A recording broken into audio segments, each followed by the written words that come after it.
Everybody wondering, how can I help Iran? Listen to this video. By the end of this video, you are going to know how you can stop 3 young Iranians on death row from being executed. This is Elham Chubdar. She is currently on death row. She's been sentenced to death for being gay. This is Zahra Sadiqi Hamedani. She is currently on death row for being gay. Finally, Shervin Hajipur. He has been arrested for singing a song called Baraye Azadi, which means for freedom. Elham and Zahra were sentenced to be executed by hanging on September 4th. They blindfold you, they tie a noose around your neck, and they hang you in a method of strangulation that lasts between 10 to 20 minutes. The United Nations urged Iran to stay the execution. We have heard nothing since then. The media has been silent. Elham is currently listed as still being in prison. These are the steps that we need you to take to get them off of death row, and I'm going to explain after this how it's actually going to help. Number 1, engage with this post. Share, like, comment.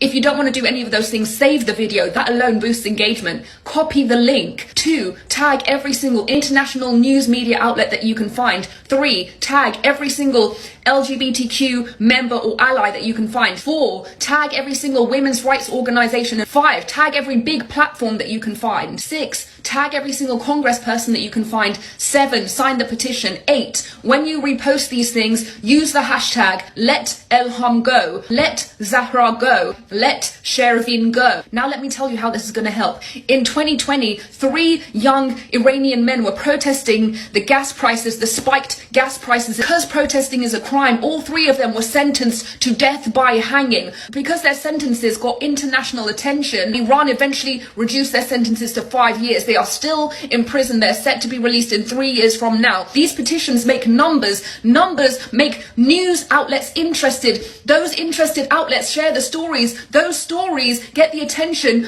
of international human rights activists. They put pressure on Iran. It works. It has worked, and it will work if we do our part. Right now, what we do not need is armchair quarterbacks criticizing everything that we're trying to do before turning off TikTok, farting and watching ESPN. If you got arrested for sharing an LGBTQ hashtag on your TikTok and they dragged you to court and they told you that you were sentenced to death by hanging, and you were waiting in your cell, vomiting and fainting, wondering when they're going to blindfold you, tie a noose around your neck and then hang you, what would you want the world to do? Hashtag let Elham go everywhere. Hashtag let Zahra go. Hashtag let Shervin go. What is the worst that's going to happen? That we get our hopes up? That we're crushed when we find out that it didn't work? So what? We will live.